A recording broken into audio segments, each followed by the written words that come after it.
Primeiramente, boa noite a todos, tá? Hoje eu reservei para tratar aqui com vocês, como na aula passada a gente conversou sobre o contrato de trabalho por prazo determinado, né? Vimos aí as suas previsões, né? Como que ele se apresenta, quais são os seus requisitos necessários à formação, né? Nós vamos tratar agora do contrato de trabalho intermitente, ok? O contrato de trabalho intermitente foi uma inovação trazida ao direito do trabalho pela reforma trabalhista, né, a Lei 13.467 de 2017.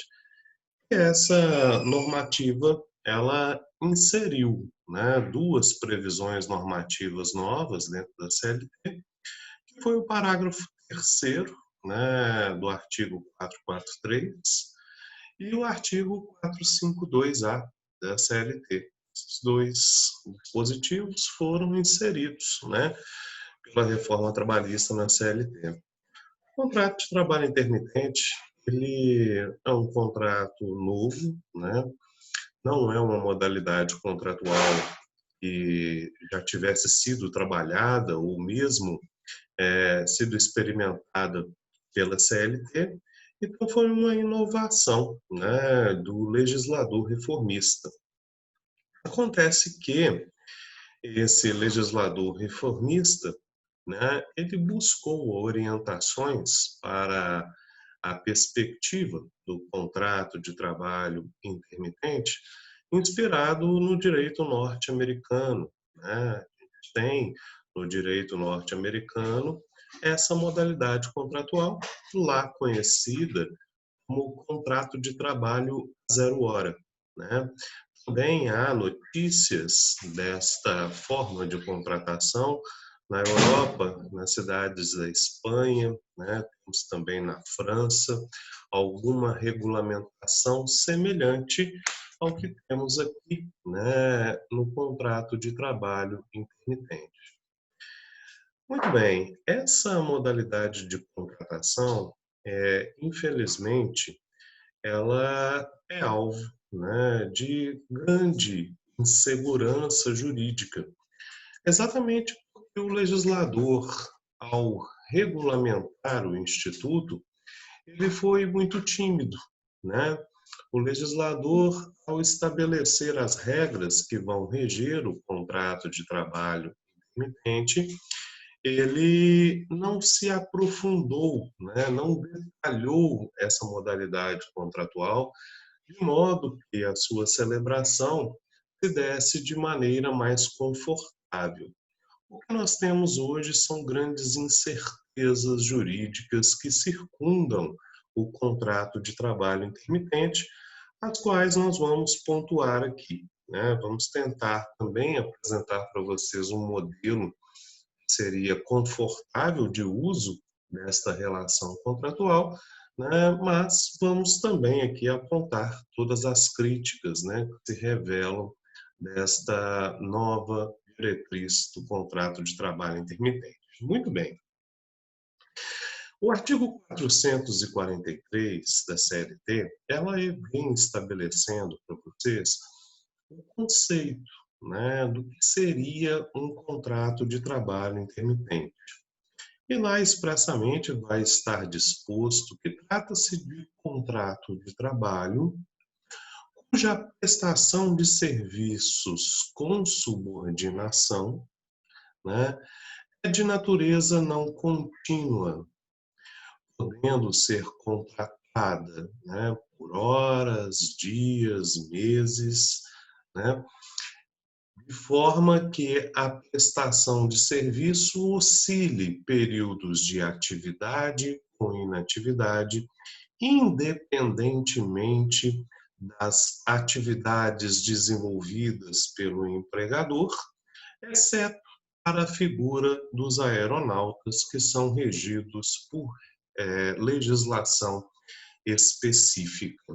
Então, nós vamos ter em algumas linhas, né, em linhas gerais, esta a conceituação que é apresentada no artigo 443, no seu parágrafo 3º. No entanto, pessoal, esse conceito dado para definir o contrato de trabalho intermitente, ele não foi o melhor conceito aplicável. A lei ela não conseguiu se fazer clara. A lei não conseguiu definir efetivamente essa modalidade contratual. Pois bem,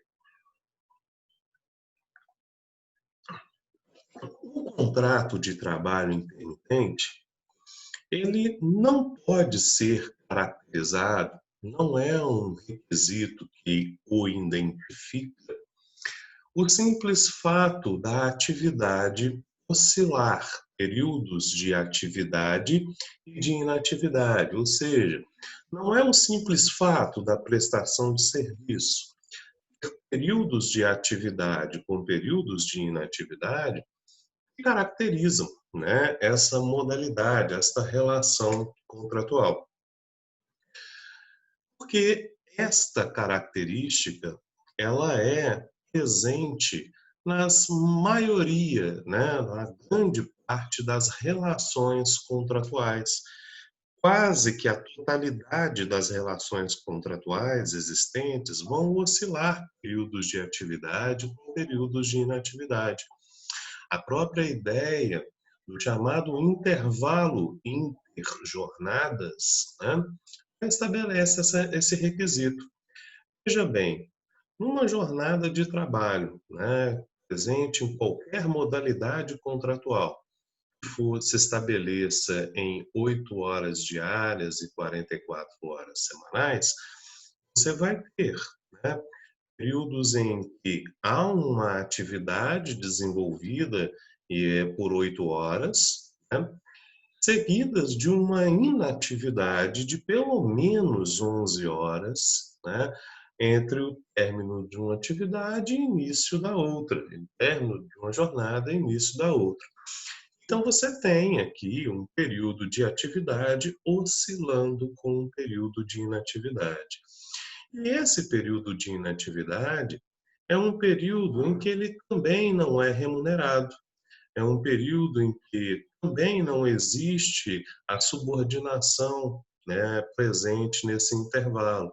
Cuida-se tão somente de uma modalidade de suspensão do contrato de trabalho durante aquela perspectiva, né? Nós temos outras modalidades contratuais em que isso se afigura até muito mais presente, né? Nós temos, por exemplo, a jornada de 12 por 36 horas, né? De 24 por 48, são modalidades especiais de jornada de trabalho.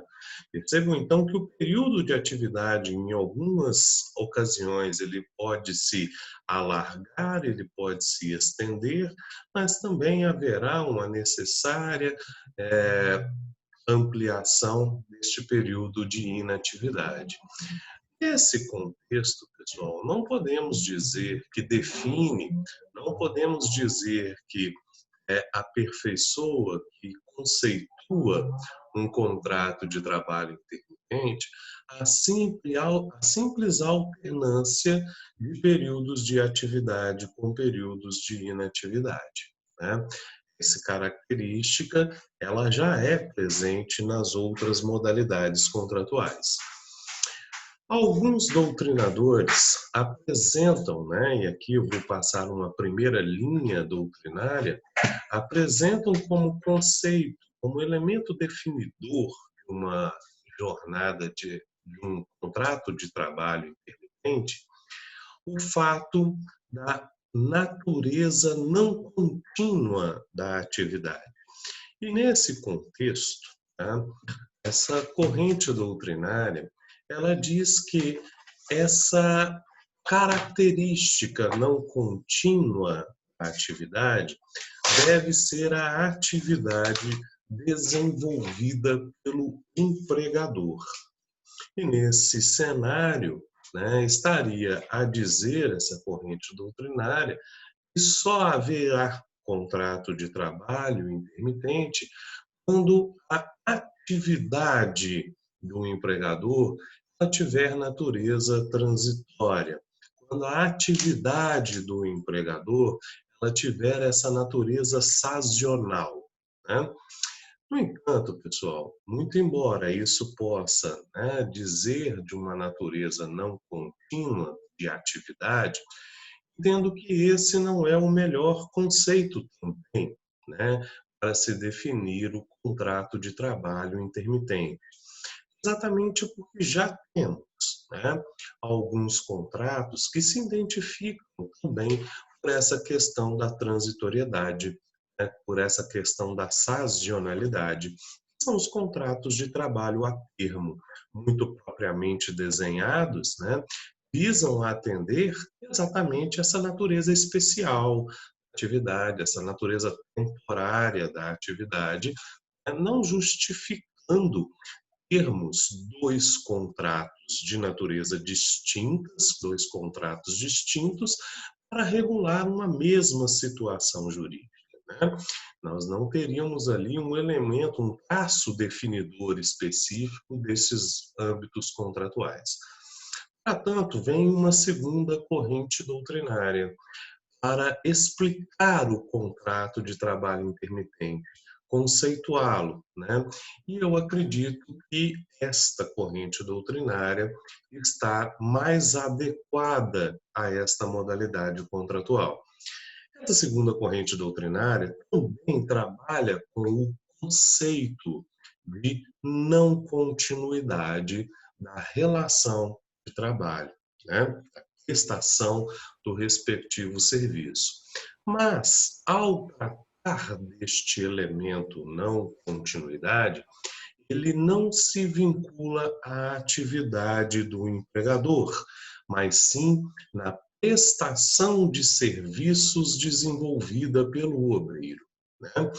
E exatamente neste aspecto, né, e pelo legislador reformista ter se omitido no conceito do que se entende por não continuidade, essa segunda corrente doutrinária ela se funda no elemento para a solução de antinomias jurídicas, né, para o elemento para a solução de lacunas normativas, ela se utiliza do elemento da analogia. A analogia, ela é um instrumento interpretativo autorizado pela CLT nos moldes do artigo 8º da CLT, onde expressamente se diz, né, que quando o legislador trabalhista ele for omisso nas relações de trabalho, dentre outros instrumentos possíveis, ele poderá se utilizar da analogia. E neste aspecto, essa corrente doutrinária, ela faz analogia com outros contratos de trabalho inerentes à relação de emprego, né, que utilizam os elementos continuidade e não continuidade como seu traço característico, né? E neste aspecto, o contrato de trabalho, uma relação de emprego que utiliza esses elementos, é o contrato de trabalho doméstico, regulado pela Legislação Complementar 150 de 2015. Essa previsão normativa, em seu artigo 1º, expressamente diz que se considera como um contrato de natureza contínua aquele que demanda a prestação de serviços por mais de 2 vezes na semana, né? Ou por mais de 2 dias na semana. Isso quer dizer que quando o trabalhador ele desenvolve as suas atividades por 3 dias na semana, ele está a desenvolver uma atividade de natureza contínua. Apenas para que a gente faça um paralelo, precisamos dizer que continuidade é diferente, tá, do elemento não eventualidade, do elemento habitualidade, né? Quando o indivíduo ele presta serviços apenas um dia na semana, mas presta toda semana, né, nós podemos dizer que aquela prestação de serviços ela é um hábito. Aquela prestação de serviços ela é habitual, ocorre sempre de uma mesma forma, no mesmo período, numa mesma quantidade. Nós temos então uma característica habitual, né, naquela prestação. Agora, continuidade quer dizer não interrupção, né? E a não interrupção vista pela CLT, né, que possibilitaria ali pequenos intervalos, teriam de pelo menos 3 dias na semana em prestações de serviço efetivos, né? Então, nós teríamos ali o elemento continuidade. Nesse aspecto, trazendo então esse entendimento para a leitura e a interpretação dessa natureza não contínua da prestação de serviços no âmbito do contrato de trabalho independente, poderíamos dizer que o contrato de trabalho de natureza não contínua é aquele contrato de trabalho cuja prestação de serviços não ultrapassa 2 dias na semana. Esse conceito para definir o contrato de trabalho intermitente, ele é muito próprio, porque se adequa melhor à leitura, né, do parágrafo 3º do artigo 443, que vamos dizer todos os elementos contidos na figura deste artigo, onde a prestação de serviços é de natureza não contínua. Essa não continuidade se dá por aplicação analógica, né, da Lei Complementar 150, que define o que é continuidade. Nós vamos ter uma presente, como presente em todos os contratos, uma alternância de períodos de atividade com períodos de inatividade. Teremos de igual modo, né, a possibilidade dessa prestação de serviços ser realizada independentemente de qual seja a atividade do empregador, porque, né, o conceito do contrato de trabalho intermitente não estaria atrelado à atividade empresária, mas e sim na prestação de serviços, né?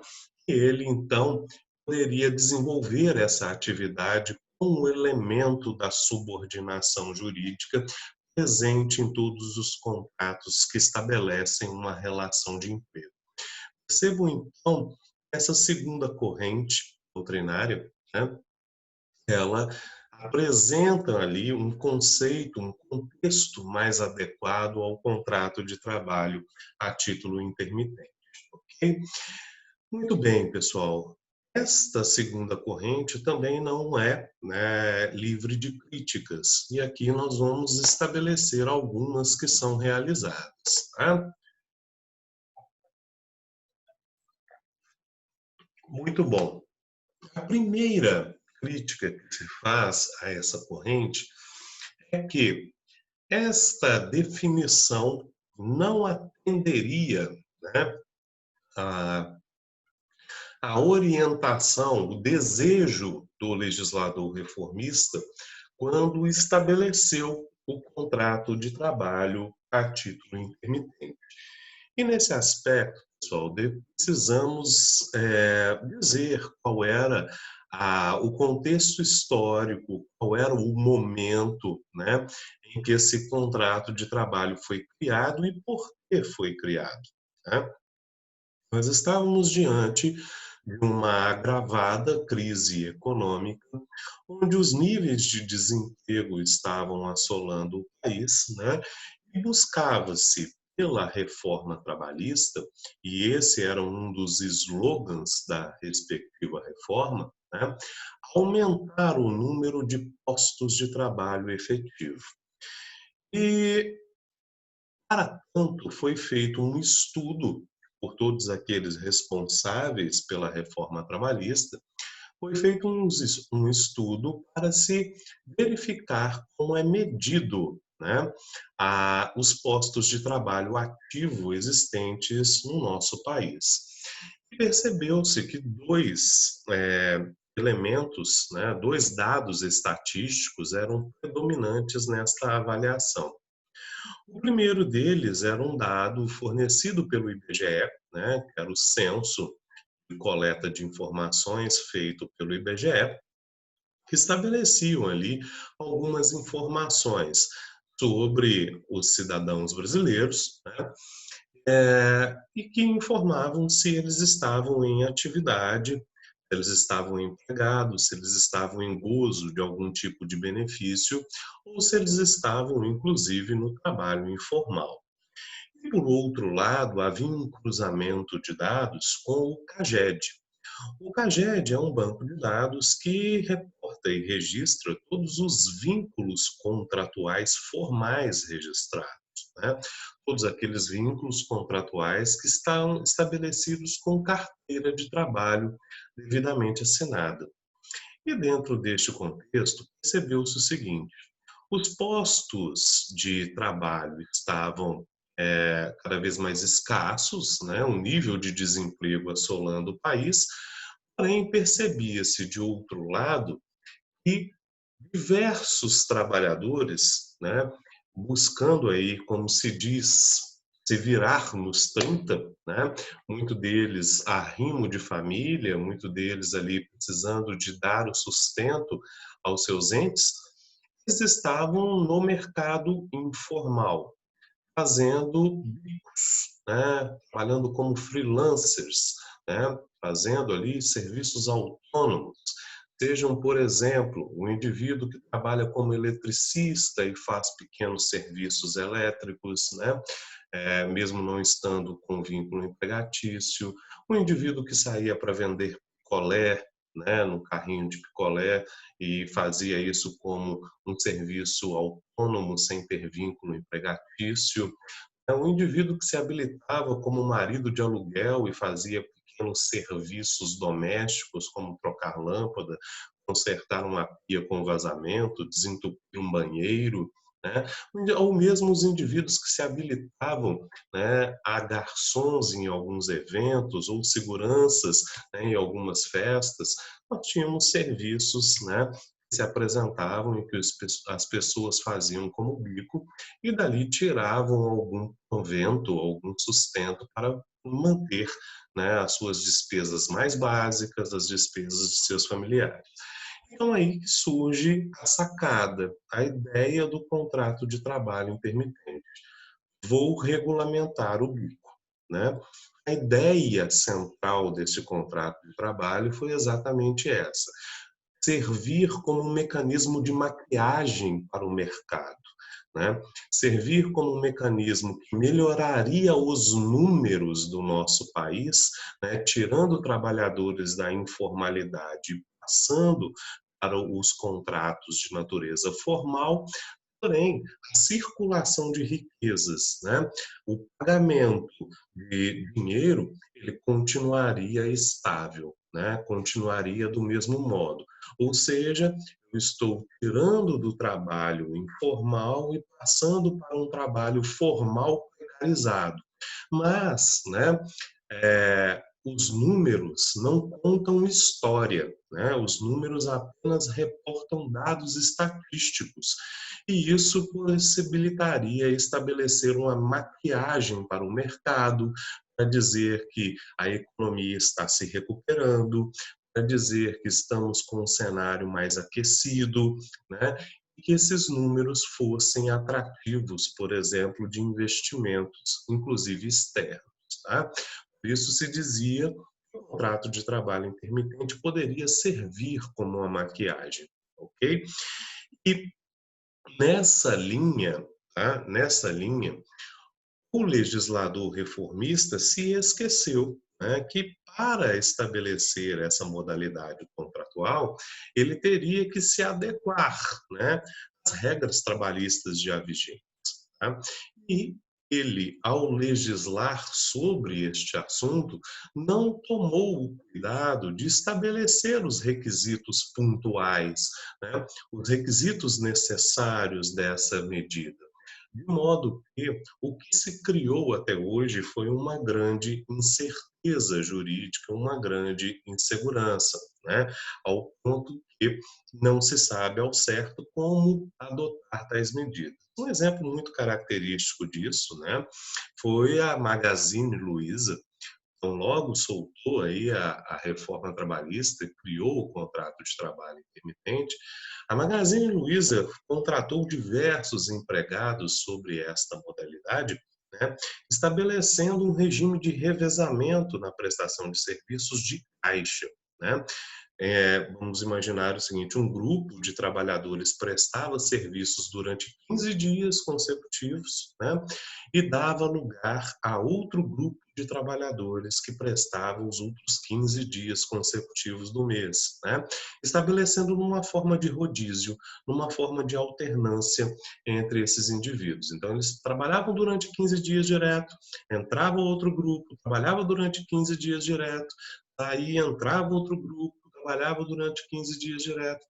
Situação. A Justiça do Trabalho reconheceu que essa atividade, né, ela, embora oscile períodos de atividade com inatividade, ela tem natureza contínua em razão da continuidade da prestação de serviço por 15 dias consecutivos.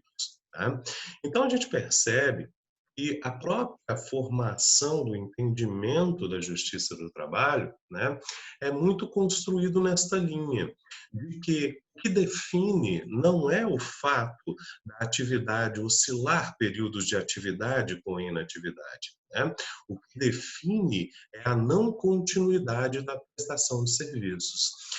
O mecanismo de rodízio para o contrato de trabalho intermitente, ele pode até funcionar, desde que o empregador, ao estabelecer tal modalidade, né, ele cumpra este requisito de não proceder convocações por mais de 2 dias na semana, né, de modo que essa atividade ela possa se estabelecer, né, de forma não contínua durante um longo espaço de tempo.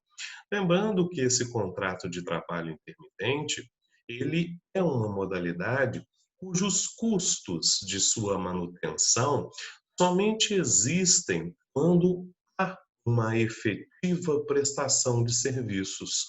Porque durante o período da inatividade, esse contrato de trabalho ele permanece suspenso.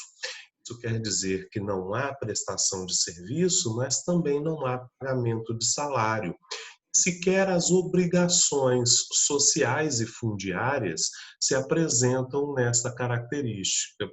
Isso quer dizer que não há recolhimento, né, de fundo de garantia por tempo de serviço, também não há contribuição para a previdência social durante esse período de inatividade, né? O custo efetivo somente se faz presente quando presente a prestação de serviços, né? E presente a prestação de serviços, haverá o pagamento que for ajustado com esse trabalhador, ok? Pessoal, daqui a pouquinho a gente deve cair, já começamos aí a contagem regressiva, né, dos nossos 40 minutos, estamos aí com 6 minutos. Eu gostaria de saber se alguém, sobre este aspecto específico, tem alguma pergunta a me fazer sobre essa modalidade de contrato. Microfone aberto aí para vocês. Professor, Pois não, Fabrício? professora, só para esclarecimento, se um garçom é contratado para trabalhar sábado e domingo, Sim, ele tem esses 5 dias de espaço de contrato de trabalho. sim. Pode ser intermitente ou ele tem uma continuidade, uma eventualidade por ser todo sábado e domingo? Não, Fabrício, nesse caso ele pode ser intermitente, sabe? O que não poderia, o que descaracterizaria era se fosse na semana ele completasse 3 dias de prestação de serviços, tá? Se for 2 dias de prestação de serviço, ainda que um ao lado do outro, com a segunda e terça, sábado e domingo, tá? Isso é possível e é muito característico do trabalho intermitente. O que eu não posso é ter lapsos temporais de prestação de serviços maiores do que esse, entendeu? Então, o período de prestação de serviço é que não vai poder ultrapassar 2 dias. Vamos imaginar, por exemplo, tá? Eu sou numa pizzaria, e numa pizzaria, de segunda a quinta-feira, por exemplo, tá? Eu tenho ali uma demanda razoável, uma demanda que 3 funcionários dão conta. Mas chega sexta, sábado e domingo, não tem jeito. Sexta, sábado e domingo, a minha demanda aumenta muito. E eu preciso de ter, por exemplo, 6 funcionários naquele dia, né? Repare que não se trata de uma atividade transitória, nem uma atividade sazonal, né? Eu tenho, durante uma ordem, né, prevista, aumentos de serviço em determinados dias. O contrato de trabalho por prazo determinado não é legal para isso. Eu não consigo celebrar diversos contratos por prazo determinado em todas as semanas, né? Apenas para prestação de serviço durante 3 dias, tá vendo? É um elemento que encaixa bem no intermitente, que você tem ali, né? Você pode contratar quantos funcionários quiser. Por exemplo, você pode ter 10 trabalhadores intermitentes, né? E vai estabelecendo rodízio nessa prestação. Então, vai ter semana que você vai ter 2 trabalhadores prestando serviços, né? Ou 3 trabalhadores prestando serviços, e vai simplesmente fazendo esse controle para que o número de dias de prestação de serviço não ultrapasse 2, para não descaracterizar a figura do contrato como um elemento da continuidade, entendeu? Aí você vai podendo administrar esse instituto. O que é muito interessante, porque você consegue ter uma larga escala de ficha de empregados, né? Um custo muito reduzido, sem ter, inclusive, que fazer dispensas desses trabalhadores. Imagine, para vocês verem, um contrato de trabalho, né, que possibilitasse a contratação para atividade finalística e por prazo determinado, somente, né, o contrato de experiência. E como esse indivíduo ele vai ter que prestar serviço durante todos os dias, porque ele não vai trabalhar somente 3 dias na semana, sob pena de você pagar a semana inteira, né? Você vai ter ali, após 90 dias, que promover a extinção desse contrato ou efetivar a contratação desse indivíduo de forma direta. Ao ponto que o intermitente, como você só tem custo com ele, né? No dia que ele presta a atividade, ele acaba se tornando um elemento contratual bastante atrativo ao mercado dentro dessa condição, né? Entendeu, Fabrício? Não, eu entendi. Eu só queria saber, por exemplo, a mesmo caso da pizzaria, Sim, mas se no sábado e domingo você contrata chama a mesma pessoa, todo sim, sábado e domingo, isso sim. não caracteriza uma eventualidade? Olha que interessante essa sua pergunta, Fabrício. O elemento que caracteriza o trabalhador intermitente é a continuidade, a não continuidade, o que é diferente de não eventualidade, habitualidade. A prestação do intermitente pode ser habitual, ela não pode ser contínua, entendeu? São 2 coisas diferentes. Ela pode ser Entendi. habitual, ela não pode ser contínua. A continuidade é a prestação de serviços por mais de 2 dias na semana. A habitualidade é sempre ter hábito na prestação daquele serviço, que pode ser por um dia toda semana, né? 2 dias todas as semanas, tá? Isso não há óbice, tá? Então nós temos que entender que o elemento habitualidade é diverso do elemento continuidade. Tá? São 2 coisas distintas aqui. O que caracteriza o intermitente é a não continuidade dessa prestação de serviços, né? Nada impedindo que ela seja habitual, ok? Obrigado. Nada. Mais alguém, pessoal? A gente cair aí, é só voltar no mesmo link, tá? Não? Só o Fabrício aqui? Não, beleza, então. Então, vamos dar continuidade aqui na nossa leitura. Provavelmente, pessoal,